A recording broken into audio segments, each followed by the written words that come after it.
بسم اللہ الرحمن الرحیم۔ اللہ اکبر، سبحان اللہ، الحمدللہ، استغفر اللہ۔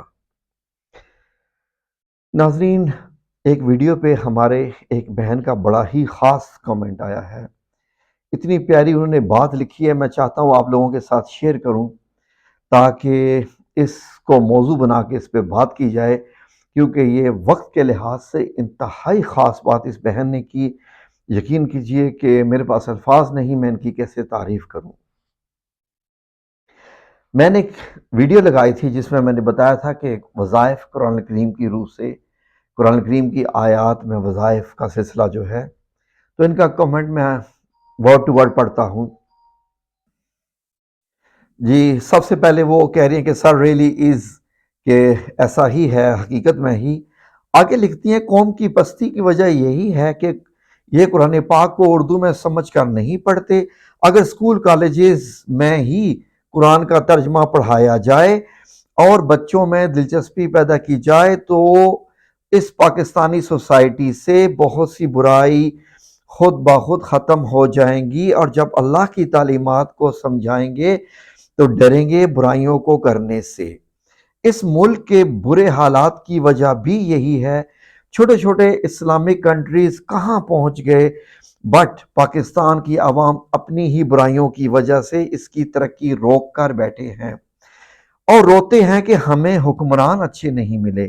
کبھی نواز شریف بے نظیر، کبھی عمران خان کے پیچھے لگ جاتے ہیں کہ وہ ہمارے جو ہے وہ مسیحا ہیں۔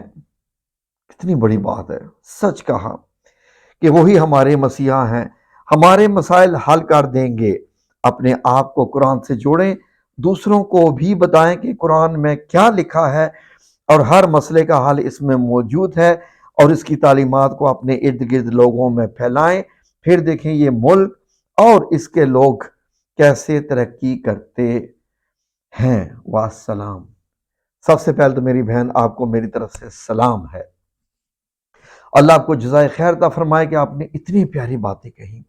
دوسری بات، اب اس بات کو میں آگے بڑھاتا ہوں۔ ناظرین، میں بڑا حیران ہوتا ہوں یہ دیکھ کے، انڈونیشیا جس کو اسلامی ملک دنیا کا سب سے بڑا ہے، لیکن ہم لوگوں کو معلوم نہیں ہے۔ کتنی ہی ویڈیوز میری آنکھوں کے سامنے سے گزری جہاں پر دلہا دلہن کو میں نے یہ دیکھا کہ اسلامی طریقے سے شادی ہوئی، دلہن نے حجاب کیا ہوا ہے۔ صرف حجاب ہی نہیں کیا ہوا، دلہا دلہن بیٹھ کر باقاعدہ تلاوت کر رہے ہیں ایک ہی سورت کی۔ ایک آیت دلہا پڑھتا ہے، دوسری آیت دلہن پڑھ رہی ہے، اور باقاعدہ ایک خوبصورت تلاوت کی آواز میں، ایک قاری کی آواز میں وہ تلاوت کر رہے ہیں۔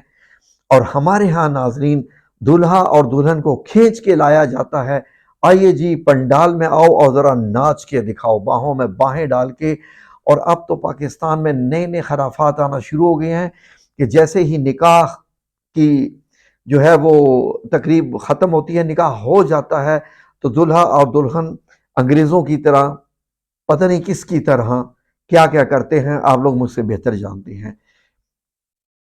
ناظرین، یہی ایک مشن لے کے میں اس چینل پہ آیا تھا، یہی مشن لے کے کہ وظائف کے ساتھ ساتھ لوگوں کو قرآن الکریم اور اللہ سے جوڑیں گے۔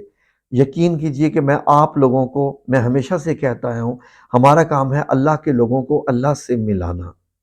ٹھیک ہے، میں خود کتنا ملا ہوں یہ میرا اللہ جانتا ہے، یہ میرے اللہ رب العزت کی بابرکت ذات جانتی ہے کہ میں خود کتنا ملا ہوں۔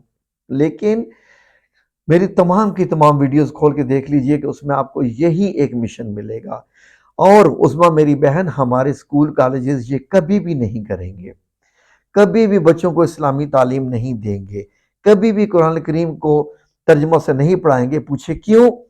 انہوں نے تو فیسٹیول کروانے ہوتے ہیں، انہوں نے ڈانس فیسٹیولز کروانے ہوتے ہیں، انہوں نے تو لڑکے لڑکیوں کو مکس کرنا ہوتا ہے، ایک انگلش کلچر دینا ہوتا ہے۔ ان کی ڈوریں بھی اوپر سے کوئی اور چلا رہا ہے۔ پاکستان میں تمام کے تمام بڑے بڑے یہ جو چینز آف سکولز ہیں، میں کسی کا نام لوں گا تو پتہ چلے گا کہ میں آج رات کو اٹھایا گیا ہوں، کیونکہ یہ بڑے لوگ ہیں، ان کے کاروبار ہیں، یہ چینز آف سکولز اور کالجز ہیں، یہ چاہتے ہیں زیادہ سے زیادہ فحاشی کروائیں بچوں سے تاکہ زیادہ سے زیادہ نئی نسل کے لوگ ان کے کالجز میں ایڈمیشن لیں۔ یہ دیکھ کے کہ یہاں تو ڈانس ہوتا ہے، میوزک ہوتا ہے، پارٹیز ہوتی ہیں، لڑکے لڑکیاں مکس ہوتے ہیں، فیسٹیولز ہوتے ہیں، گیدرنگز ہوتی ہیں، کچھ نہ کچھ ہوتا ہے۔ آج کل یہی وجہ ہے کہ یہ تمام پرائیویٹ کالجز اور اسکول یہ فنکشن زیادہ سے زیادہ کرواتے ہیں کہ نئی نسل کو ہم اٹریکٹ کریں، تاکہ یہ ہمارے کالجز میں زیادہ سے زیادہ ایڈمیشن لیں اور اس طرح کے وہ مزے اڑائیں، کیونکہ ان کو تعلیم دینے سے غرض نہیں ہے۔ ہمارے ادارے عظمیٰ میری بہن تعلیم و تربیت کے نہیں رہ گئے، یہ صرف اور صرف کاروباری بن چکے ہیں۔ جہاں کاروبار ہوتا ہے وہاں تعلیم نہیں ہوتی ہے۔ تعلیم کرنے والے دینے والے مدرسے اور ہوتے ہیں، ان کے انداز بھی کچھ اور ہوتے ہیں۔ عظمیٰ بہن، یونیورسٹیز میں یقین کیجئے کہ یونیفارم نہ ہونے کی وجہ سے روزانہ لڑکے لڑکیوں کا فیشن شو ہوتا ہے، اور جب یونیفارم نہیں ہوتا تو وہ روزانہ انگلش ڈریسز پہن کے جاتے ہیں۔ کس کس طریقے سے جاتے ہیں نہیں ہم ان بچوں کو روک سکتے، خواہ میرے ہوں یا آپ کے ہوں، کیونکہ وہ دیکھتے ہیں کہ امیروں کے بچے وہاں پر آتے ہیں اور وہ کس طریقے سے آتے ہیں۔ یہ ہمارے بچے ہم لوگوں کو دھتکار دیتے ہیں، ہم لوگوں سے دشمنی کر لیتے ہیں جب ہم ان کو منع کرتے ہیں۔ اس لیے کہ یونیورسٹی یہی چاہتی ہے، ہر کالج یہی چاہتا ہے۔ ٹک ٹاک پہ دیکھ لیجئے، یوٹیوب پہ دیکھ لیجئے، فیس بک پہ دیکھ لیجئے، بڑے سے بڑے کالج، بڑے سے بڑے اسکول، لاہور ہوں، اسلام آباد ہو، کراچی ہو، فیصلہ آباد، کہیں بھی ہو، سب کے سب صرف اور صرف یوتھ فیسٹیولز پہ زیادہ دھیان دیتے رہیں، کچھ نہ کچھ پتہ نہیں کیا کیا دن مناتے رہتے ہیں، کیا کیا دن کہاں سے نکال نکال کے مناتے رہتے ہیں، حتیٰ کہ ہولی تک مناتے ہیں، رنگ پھیلاتے ہیں، ایک دوسرے پہ رنگ گراتے ہیں۔ ناظرین،